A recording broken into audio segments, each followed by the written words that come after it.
1.5 വർഷം ലിജോ ജോസ് പെല്ലിശ്ശേരി എത്രത്തോളം മാനസിക സംഘർഷത്തിൽ കൂടെ കടന്നുപോയെന്നും എത്രത്തോളം ഉറക്കമില്ലാത്ത ദിവസങ്ങളിൽ കൂടെ കടന്നുപോയെന്നും അവസാനം ഒരു നല്ല പ്രോഡക്റ്റ്. ആ പടം മോശമാണെന്ന് ആർക്കും പറയാൻ സാധിക്കത്തില്ല. എൻ്റെ പേസിനെ കുറിച്ചോ ബാക്കിയെല്ലാം ഉണ്ടാവും. പക്ഷേ മലയാളം സിനിമയിൽ നിന്നുള്ള ഒരു ബ്രേക്ക് ഔട്ട് മൂവി എന്നുള്ള നിലയിൽ കൊടുത്തിട്ട് പോലും ഒരു സംഘടിതമായി വെറുപ്പ് പ്രചരിപ്പിക്കുന്നതായി അദ്ദേഹത്തിന് തോന്നിയത് അദ്ദേഹത്തിന് വലിയ വേദനയുണ്ടാക്കി. ഒരു പടത്തിനെ ഇടിച്ചു താഴ്ത്തണം എന്നുള്ള ഉദ്ദേശത്തോടു കൂടി നടത്തുന്നത് ദൗർഭാഗ്യകരമാണ്. അതിൻ്റെ ആദ്യ ദിവസങ്ങളിൽ അത് കാണാനിടയായി.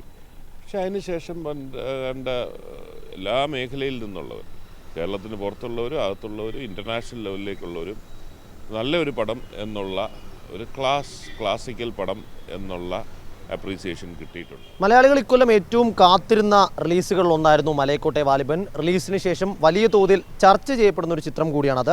അതിൻ്റെ നിർമ്മാതാവ് ഷിബു ബേബി ജോൺ നമ്മോടൊപ്പം ഇപ്പോൾ ചേരുകയാണ്. വലിയ തോതിൽ ചർച്ചകൾ സാമൂഹ്യ മാധ്യമങ്ങളിലും അല്ലാതെയും എല്ലാം തന്നെ നടക്കുന്നുണ്ട്. അതിൽ നെഗറ്റീവുമുണ്ട്, പോസിറ്റീവുമുണ്ട്. അത്തരത്തിൽ നെഗറ്റീവ് ചർച്ചകൾ ഒരു റിവ്യൂ ബോംബിങ്ങിലേക്ക് പോകുന്നുവെന്ന് താങ്കൾ കരുതുന്നുണ്ടോ? ബോധപൂർവം എന്ന് വിശേഷിപ്പിക്കാവുന്ന നിലയിലേക്ക് തുടക്കത്തിൽ തന്നെ ഒരു നെഗറ്റീവ്, പോസിറ്റീവും നെഗറ്റീവും കൺസ്ട്രക്റ്റീവായിട്ടല്ല, ഒരു പടത്തിനെ ഇടിച്ചു താഴ്ത്തണം എന്നുള്ള ഉദ്ദേശത്തോടു കൂടി നടത്തുന്നത് ദൗർഭാഗ്യകരമാണ്. അതിൻ്റെ ആദ്യ ദിവസങ്ങളിൽ അത് കാണാനിടയായി.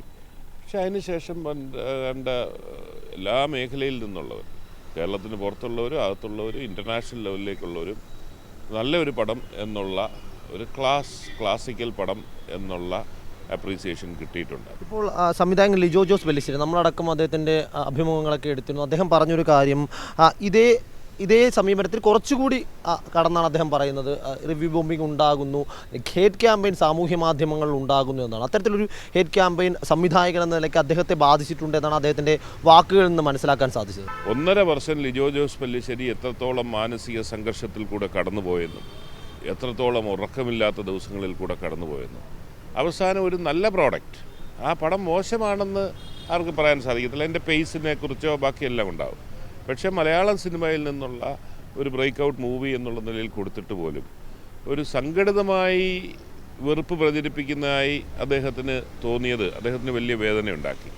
ആ പശ്ചാത്തലത്തിലാണ് അദ്ദേഹം അങ്ങനൊരു പത്രസമ്മേളനം മീഡിയയെ കണ്ടതും അദ്ദേഹത്തിൻ്റെ മനസ്സിൻ്റെ ആ വേദന പ്രകടിപ്പിച്ചതും. ബോധപൂർവമുള്ള ശ്രമങ്ങൾ നടക്കുന്നുണ്ട്. അതിന് പിന്നിൽ ചില താല്പര്യങ്ങൾ, ലക്ഷ്യങ്ങൾ അങ്ങനെ ആരെങ്കിലും ഉണ്ടെന്ന തരത്തിലേക്ക് എന്തെങ്കിലും തോന്നുന്നുണ്ടോ? അല്ല, നമ്മളൊരു സമൂഹത്തിൻ്റെ ഭാഗമാണല്ലോ. സമൂഹത്തിൻ്റെ നന്മയും തിന്മയും എല്ലാ മേഖലയിലും പ്രതിഫലിക്കും. അത് രാഷ്ട്രീയത്തിലും പ്രതിഫലിക്കും, സിനിമാ രംഗത്തും പ്രതിഫലിക്കും, മതത്തിലും പ്രതിഫലിക്കും. ഈ സിനിമ ഇറങ്ങുന്നതിന് ഏതാനും ദിവസം മുമ്പ് ഒരു ബഹിഷ്കരണ ക്യാമ്പയിനൊക്കെ നടന്നിരുന്നു. സാറിൻ്റെ ശ്രദ്ധയിൽപ്പെട്ടിട്ടുണ്ടോ എന്ന് എനിക്കറിയില്ല. അതിൻ്റെ കാരണം ഞാൻ വ്യക്തമാക്കാൻ അത് താങ്കൾക്ക് അറിയുകയും ചെയ്യാം. അയോധ്യ ക്ഷേത്രവുമായൊക്കെ ബന്ധപ്പെട്ട് പലതരത്തിലുള്ള ക്യാമ്പയിനുകൾ ഒക്കെ ഉണ്ടായിരുന്നു. അതൊക്കെ സ്വാധീനിക്കപ്പെട്ടിട്ടുണ്ടോ? അല്ല, ഇതിൽ പല ഘടകങ്ങളുണ്ടല്ലോ. ഇതിനെയും വിശദമായി വിലയിരുത്തേണ്ടതുണ്ട്. ഏതൊക്കെ ഘടകങ്ങളാണ് ഈ നിലയിലേക്ക്, ആരൊക്കെയാണ് ഇതിൻ്റെ പിന്നിൽ പ്രവർത്തിച്ചത്? പല രീതിയിലുണ്ട്. അതിലൊക്കെ ഉപരിയായിട്ടുള്ളത് ഈ റിവ്യൂ എന്നുള്ളത്. ഒരു സ്ക്രീനിൽ പോകുന്ന എല്ലാവരും കയ്യിലും ഒരു സ്ക്രീൻ വെച്ചുകൊണ്ടാണ് പോകുന്നത്. ആ കയ്യിലുള്ള സ്ക്രീനിൽ നിന്ന് എങ്ങനെ നമുക്കൊരു സാമ്പത്തിക നേട്ടം ഉണ്ടാക്കാൻ ഒക്കും എന്ന കാഴ്ചപ്പാടിൽ നിന്നാണ് ഇതെല്ലാം ഉടലെടുക്കുന്നത്. എന്നാൽ അവിടെ തീർച്ചയായിട്ടും നെഗറ്റീവ് റിവ്യൂസ് വരുമ്പോൾ അതിനുള്ള റീച്ച് കൂടുന്നുണ്ട്. അത് അന്നേരം തന്നെ യൂട്യൂബിൽ മോണിറ്റൈസ് ചെയ്യാൻ സാധിക്കുന്നുണ്ട്.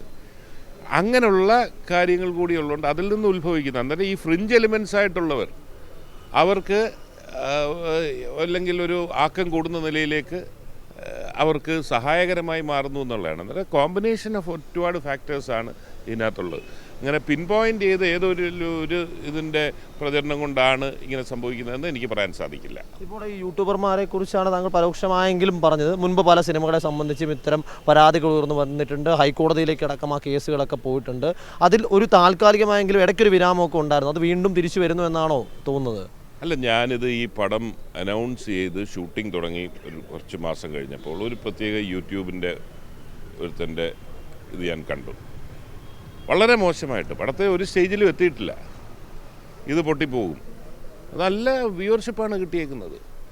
അറപ്പുളവാക്കുന്ന ഭാഷ ഉപയോഗിച്ചിട്ട് പോലും അതിന് ആക്സെപ്റ്റൻസ് ഉണ്ട് സമൂഹത്തിൽ. നല്ല വ്യൂവർഷിപ്പ് കിട്ടുന്നു. നിയമപരമായോ മറ്റെന്തെങ്കിലും തരത്തിൽ നീങ്ങാൻ ഉദ്ദേശിക്കുന്നുണ്ടോ? ഇല്ലില്ല, നിയമപരമായിട്ടൊന്നും നീങ്ങാനൊന്നും ഞങ്ങൾ ഉദ്ദേശിക്കുന്നില്ല. ഞങ്ങൾ അതിനെക്കുറിച്ച് ആലോചിച്ചിട്ടില്ല. ഇനിയിപ്പോൾ ഈ പറഞ്ഞ 2 ആഴ്ചയും കൂടെ പടം ഓടാൻ കേരളത്തിൽ OTT വരുന്നിടം വരെയുള്ള സമയമുണ്ടല്ലോ. അത് കഴിയുമ്പോഴത്തേക്ക് ഞങ്ങൾ ആലോചിക്കും അതിനെക്കുറിച്ച്. നിലവിലെ മൊത്തത്തിലുള്ള ഒരു ക്രൗഡിൻ്റെ റിയാക്ഷൻ എങ്ങനെയുണ്ട്?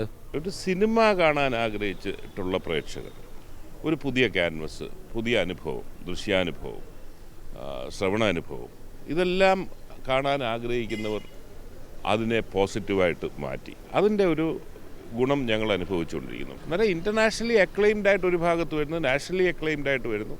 കേരളത്തിൽ ആദ്യം കുറച്ച് ഇതുണ്ടായെങ്കിലും അതിന് ശേഷം ആ നെഗറ്റീവ് മാറിയിട്ട് സിനിമ ഇഷ്ടപ്പെടുന്നവർ ഈ സിനിമയെ സ്വീകരിക്കുന്നതായിട്ടാണ് കാണാൻ സാധിക്കുന്നത്. സാമൂഹ്യ മാധ്യമങ്ങളിലെ റിവ്യൂ കണ്ടിട്ട് സിനിമയ്ക്ക് പോകണോ വേണ്ടയോ എന്ന് തീരുമാനിക്കുന്ന വലിയൊരു ജനറേഷൻ മനുഷ്യരിവിടെയുണ്ട്. അപ്പോൾ അത്തരത്തിൽ ആ മനുഷ്യരെ സ്വാധീനിക്കാൻ ചെറുതല്ലാത്ത രീതിയിലെങ്കിലും ഇത് കഴിഞ്ഞിട്ടില്ലേ?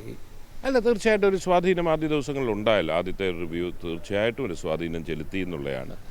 അതിനെ മറികടക്കുന്നത് സ്ലോ ആയിട്ട് അതിനെ മറികടക്കുന്നു എന്നുള്ളതാണ് ഞാൻ പറഞ്ഞത്. അല്ലായിരുന്നെങ്കിൽ ആദ്യത്തെ 4 ദിവസം കൊണ്ട് തന്നെ ഇത് മറ്റൊരു തലത്തിലേക്ക് എത്തിയേനെ. ആദ്യ ദിവസങ്ങളിലുണ്ടായ ചില സമ്മിശ്ര പ്രതികരണങ്ങൾക്കപ്പുറം പതുക്കെ മലൈക്കോട്ടെ വാലിബൻ അതിൻ്റെ ഉന്നതിയിലേക്ക് കടക്കുന്നു, അതിൻ്റെ നേട്ടത്തിലേക്ക് കുതിക്കുന്നതാണ് നിർമ്മാതാവ് പറയുന്നത്.